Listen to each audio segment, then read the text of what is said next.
Teman-teman, retail kelihatannya sudah pada give up nih. Apakah ISG sudah sampai bottom? Jangan kemana-mana, nonton video ini sampai selesai ya, and stay tuned.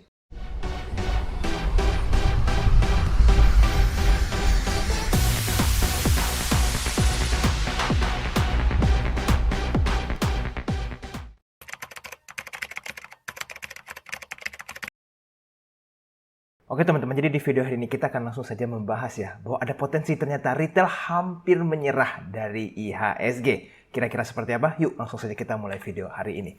Pertama-tama saya ingin mengucapkan welcome to AJ Invest ya. Bagi para penonton yang mungkin baru ketemu channel ini, jangan lupa untuk follow Instagram kami di ajinvest.official untuk mendapatkan informasi terbaru seputar saham. Dan pastikan teman-teman selalu ikutan Clubhouse bersama AJ Invest setiap jam 8 malam. Linknya akan saya cantumkan di kolom komentar di bawah ya. Oke, jadi teman-teman, kita di tahun 2023 baru menjelang Maret sudah banyak hal yang memprihatinkan ya. Banyak bikin resah nih berita-berita. Contoh seperti SVB collapse ya, ini hal besar dan ini sempat menggemparkan indeks global ya, dari Eropa, Amerika, Asia semuanya kena imbasnya, banyak yang koreksi. Nah, lalu kedua, Credit Suisse ini semakin bermasalah, di mana teman-teman bisa lihat beberapa hari yang lalu bisa naik 20%, lalu sebelumnya bisa langsung drop sampai puluhan persen juga. Luar biasa sekali, ini saham yang big cap seperti ini, tapi pergerakannya bisa se-ekstrim itu. Lalu lanjut, First Republic Bank juga masih kritis ya, keadaannya masih belum tahu nih ke depannya seperti apa. Keempat, Ukraine War ini sampai sekarang sama Rusia nggak selesai-selesai. Dan ini masalahnya adalah mereka menyedot terlalu banyak uang, sehingga ini kalau berkepanjangan teman-teman, this is very bad news.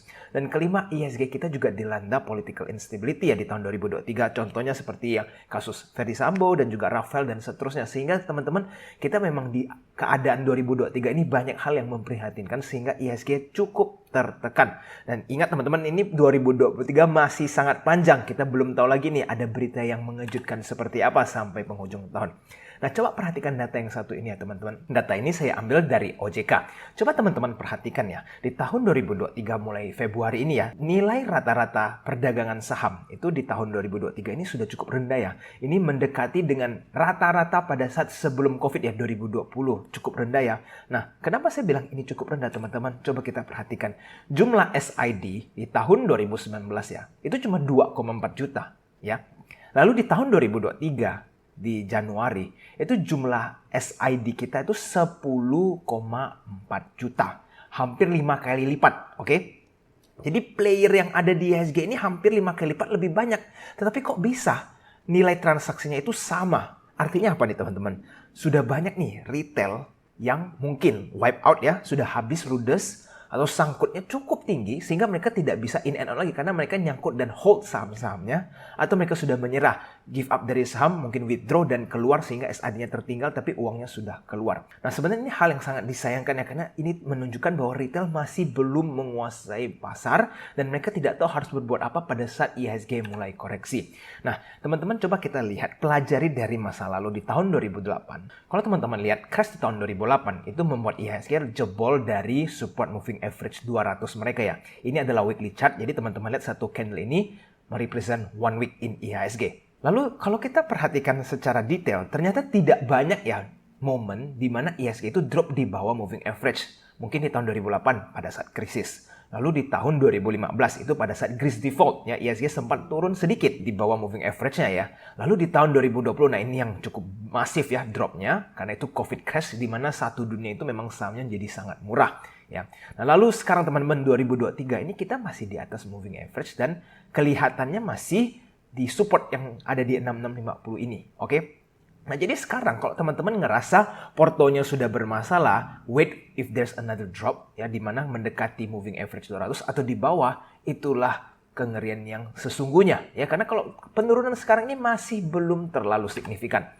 Mari kita lanjut. Di IHSG sekarang mereka mantul di support mereka yang ada di 6650. Ya, teman-teman bisa lihat kemarin sempat turun di bawah lalu mereka kembali rebound. Di hari Jumat kemarin kan IHSG rally cukup baik ya. Menurut saya nanti ada kemungkinan IHSG itu bisa tes support yang di 6300 jika asing terus keluar dari IHSG dengan dana yang masif sekali. Nah teman-teman, kalau kita lihat kembali dari market cycle ya, menurut saya sekarang market ada di denial ya. Dimana teman-teman bisa lihat denial ini di saat my investment are with great companies, they will come back. Maksudnya apa? Teman-teman mungkin ya pegang saham-saham yang fundamental bagus ya. Jadi kalaupun turun ya masih oke lah. Jadi belum panik karena masih bisa percaya dengan fundamentalnya. Nanti pada saat another big drop, which is in panic, dan memasuki capitulation, itu saham yang fundamentalnya bagus banget pun karena drop sudah saking banyaknya, teman-teman akan khawatir apakah harus di hold atau harus diapain nih sekarang karena panik sudah mulai datang. Nah, jadi teman-teman kita sudah hampir mencapai ke penghujungnya karena setelah capitulation, setelah itu market sideways dan akan mulai rally kembali. Nah, sekarang kita kembali di tahun 2015 ya teman-teman. Saya coba lihat, pada saat itu tahun 2015, asing ternyata keluar sebesar 22 triliun yang membuat IHSG drop cukup signifikan sampai di bawah moving average 200 mereka, ya 22,6 triliun. Lalu kita coba lihat ya teman-teman, 3 bulan terakhir di IHSG ternyata sudah exit sebesar 7,9 triliun. Ini kurang lebih seperti itu ya. Artinya apa? Kalau misalkan asing menjual saham-saham di IHSG ya, sampai mendekati 20 triliun, ada kemungkinan ya IHSG pressure-nya akan semakin kuat dan bisa saja drop di bawah moving average 200 tadi ya teman-teman. Nah harapannya sih tidak sampai sebesar itu, cuma dengan keadaan ekonomi seperti sekarang ya apapun bisa terjadi dan asing buktinya sudah exit cukup besar dari IHSG. Nah jadi teman-teman saya ingin ingatkan bahwa jangan sampai miss wave IHSG pada saat nanti mereka rebound ya. Sementara ini memang biarkan IHSG koreksi dulu sedalam-dalamnya, mungkin dari 6.650 bisa drop lagi sampai 6.300, itu silakan.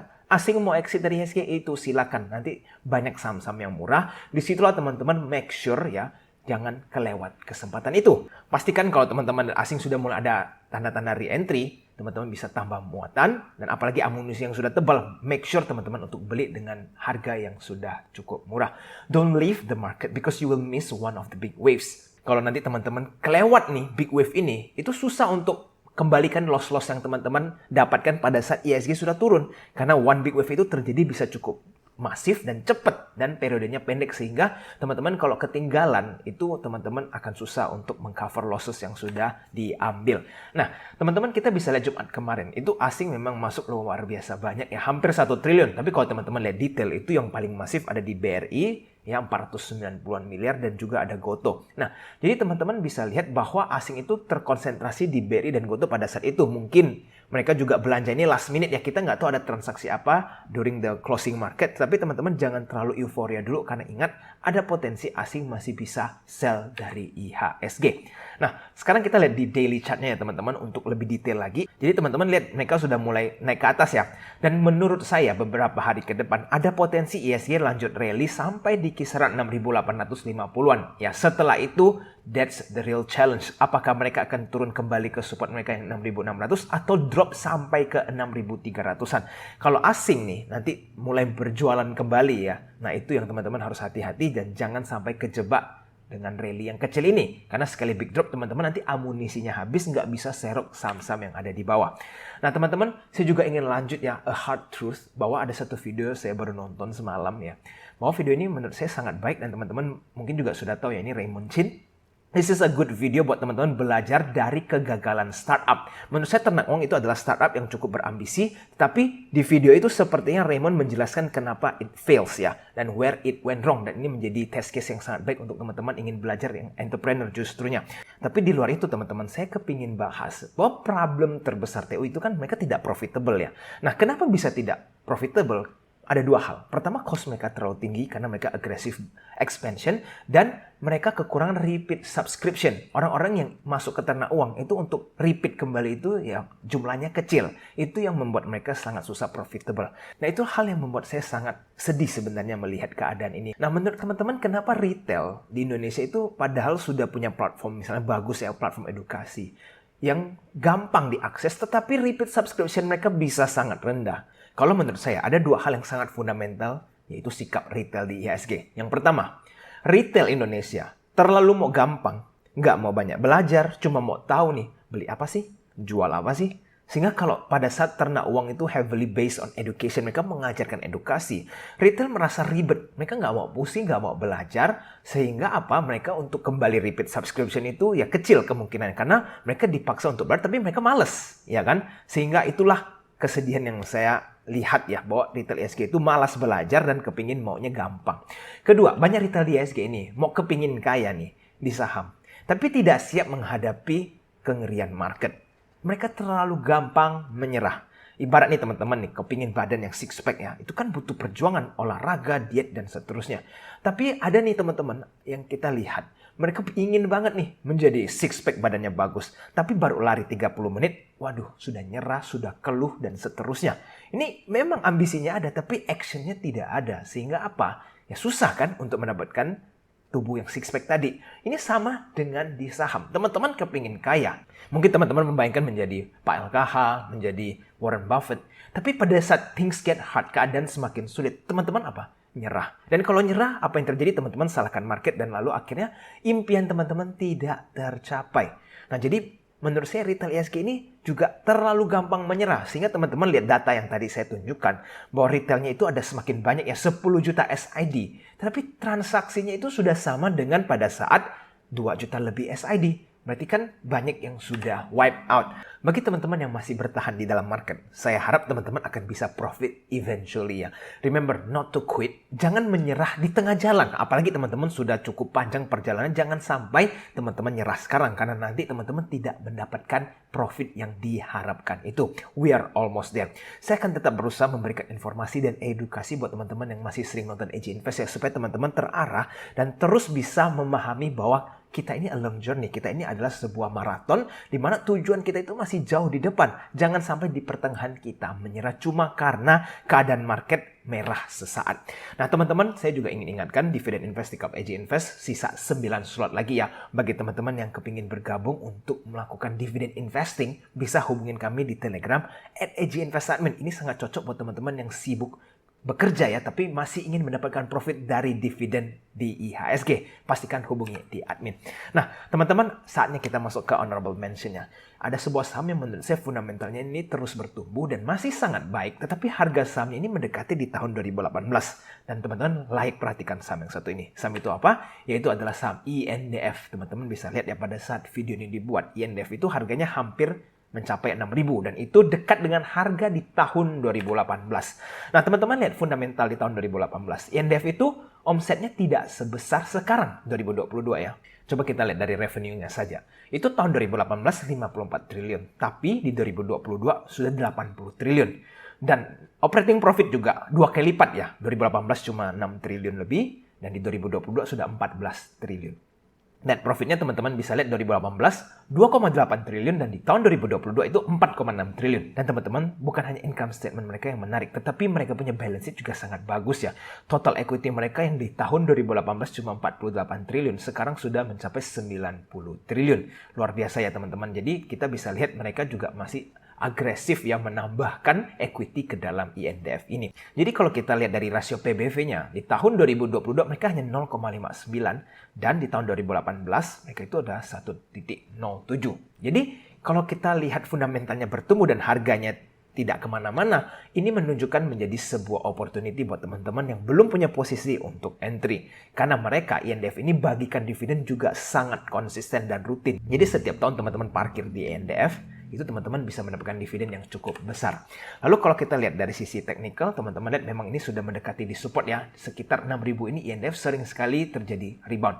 Nah memang pada saat beberapa panik mereka bisa turun di bawah 5.800 ya. Sempat nih di 5.700, bahkan sempat di 5.200 pada saat COVID. Tapi setelah itu mereka recover dengan sangat cepat. Dan ingat di INDF itu dapatkan dividen cukup besar. Jadi tidak perlu takut kalau sahamnya sementara terjadi koreksi. Nah teman-teman kalau kita lihat dari bandarmologinya ya, broker summary mereka menunjukkan bahwa ini saya tarik 1 tahun terakhir ya. Banyak sekali terjadi transaksi itu di average price 6.500, 6.400. Tidak ada average yang di 6.000-an. Artinya apa? Kalau teman-teman beli INDF di harga 6.000, teman-teman dapat harga lebih bagus dari these big players ya, ZPK, ZAK, SHBB ini. Karena mereka rata-rata belinya di harga ya 6.500 ke atas. Jadi kalau teman-teman bisa dapat di 6.000 apalagi di bawah, maka average price teman-teman jauh lebih besar daripada ratusan miliar ini. Oke, menarik sekali bukan? Jadi teman-teman make sure bisa perhatikan saham yang satu ini, mumpung lagi murah. Dan bagi teman-teman yang ingin belajar bandarmologi tahap awal, khususnya bagi teman-teman yang ingin belajar lebih banyak tentang saham lagi, pastikan teman-teman dapatkan buku bandarmologi ya. Linknya akan saya cantumkan di kolom komentar di bawah. Judul bukunya adalah Bandarmologi A Game Changer. Oke teman-teman, saya kepingin teman-teman share your story di kolom komentar di bawah ya. Apa sih yang membuat teman-teman itu mulai berinvestasi? Apa yang memotivasi teman-teman sekalian untuk mulai? Dan apa sih yang diharapkan pada saat melakukan aktivitas investasi ini? Sudah pernah kebayang nggak goal ujungnya itu apa, teman-teman? Lalu hal apa yang membuat teman-teman ini hampir menyerah di saham? Pasti dong teman-teman pernah mengalami hal-hal yang cukup memilukan ya. Apakah karena teman-teman merasa sangat sulit nih analisa saham, nggak bisa-bisa makanya teman-teman kepingin nyerah? Atau ada hal lain lagi nih yang ternyata membuat teman-teman jauh lebih pesimis ya di saham sehingga teman-teman hampir menyerah di saham. Itu teman-teman boleh share di bawah supaya kita semua bisa baca dan saling bertukar experience supaya teman-teman bisa memahami bahwa di market itu tidak gampang, up and downs itu selalu ada, tapi kalau kita tidak menyerah, eventually we will be profitable. Oke teman-teman, video hari ini sampai di sini dulu. Jika teman-teman merasa bermanfaat, jangan lupa untuk tekan tombol like-nya dan subscribe Eji Invest supaya teman-teman selalu update dengan informasi terbaru seputar saham. Sampai jumpa di video selanjutnya. I'll see you again next time. Bye-bye.